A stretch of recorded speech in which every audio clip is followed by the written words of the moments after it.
you might not think that thinking about apple pie can illuminate how to think about pretty much everything.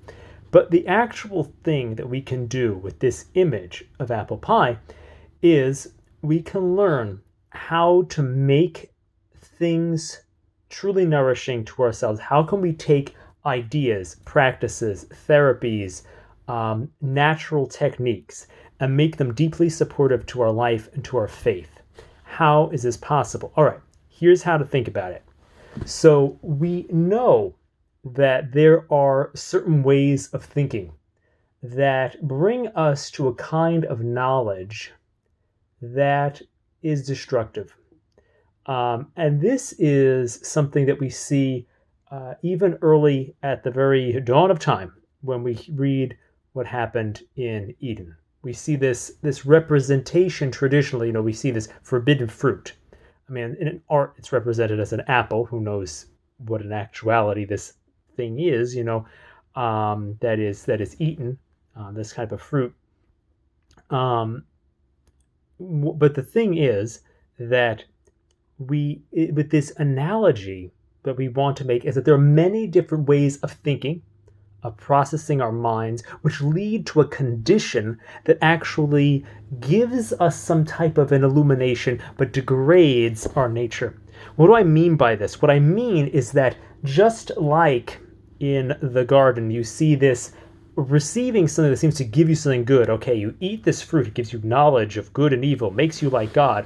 Well, in the use of certain mental practices, you get similar effects. So, for example, if I practice Eastern meditation, which I did for many years, I might realize, okay, instead of realizing, oh, I have knowledge of good and evil, I say, oh, I will go beyond categories of good and evil. And I will know that I am one with everything. I'll know that I am the divine. I'll know that I'm God. That's the same, very similar story to Eden.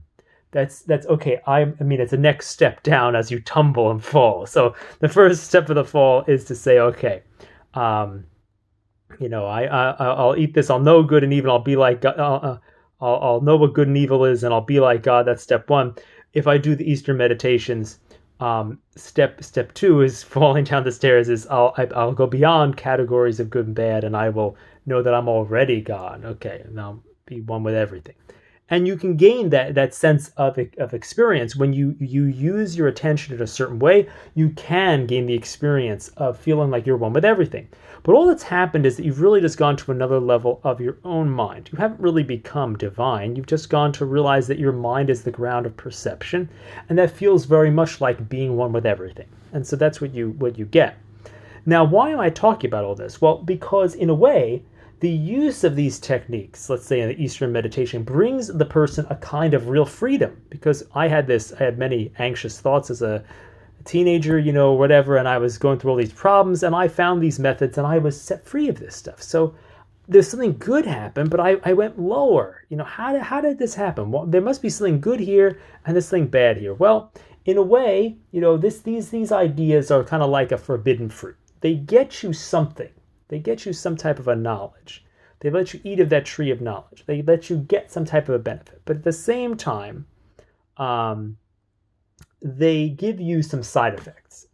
And so the thing is, what we want to do is we want to have the benefits, or even better benefits, without getting the side effects. So what am I talking about with this apple pie? How can apple pie help us understand how to use everything? Well, the thing is that, when we practice normal Catholic Christian spirituality, we're operating at a certain level. We're operating in a certain way.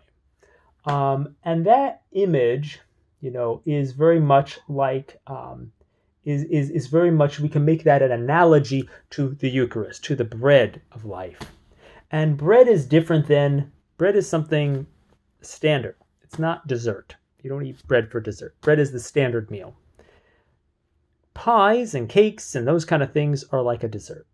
They have a lot of calories. They can be useful. They're a good thing to eat.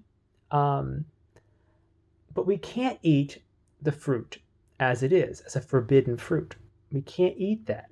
So the thing is, what I believe is there's a beautiful way, and all these videos that I've been making, I've been talking about the work of Mary in the world, the way that we should think about how to transform all the different kinds of ways of thinking into becoming an integrated whole that we can have everyone use in harmony with their Catholic faith. And as a way of unity between all ideologies, a way to bring it all together.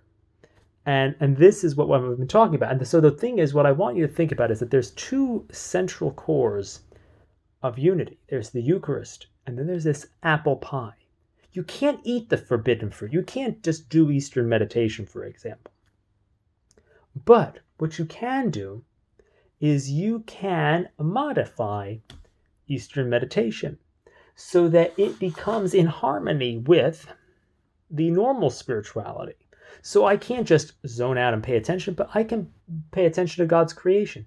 I can't just believe that my breathing is making my mind, I can't just zoom in on my breathing and think that's connecting me to God, but I can breathe and realize that God is giving me my breath and then pray about it and do all kinds of things. I can root my normal prayer in a more natural base, and I can have that effect, And so the thing is, we have to remember that when we can use these things and modify them and make them into a pie. So we've got to chop up these apples, we've got to chop up these outside ideologies, we've got to integrate them into something else that looks kind of round. It looks more like the Eucharist. It looks kind of like that. You look at the apple pie from the top, it looks kind of like a little Eucharist with a cross on it. It's very important to realize that we can make something. And the thing is, when we use these methods, this is something that was described in the letter to the bishops on some aspects of Christian meditation.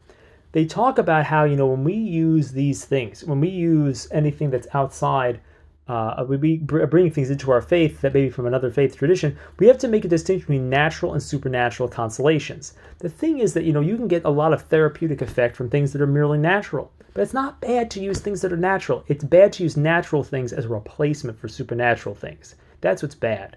That's what makes us have it be a forbidden fruit. But when we have this idea of apple pie, we can see how, in a way, the Blessed Mother calls us, I believe, in this time period, to redeem all the ideologies, practices, therapies, psychologies, philosophies, everything of the world, and modify them according to the logic of tradition, so that this modification could create this apple pie, which is another food for our souls, that allows us to progress in the strengthening of our human nature to make us more like Mary. And that this is the work of us becoming like her. And this work is a somewhat more natural work. The emphasis is on the natural. That's why, if you even think about the analogy, apple pie is a lot sweeter than bread. It has these natural consolations in it. And, it's... but there's a use to this. There's a real value in, and this is the same thing that happened. This is very fascinating. If you look throughout history, this is the pattern of the incarnation. This is everything. I'm not saying something really weird or new. I'm just saying that this is the promise. If we look at this an analogy of apple pie, this is the same thing I've been saying. In the very first chapters of Genesis, it says it gives us that the proto gospel. It gives it a sense that the image comes to us of the image of Mary crushing the head of the serpent.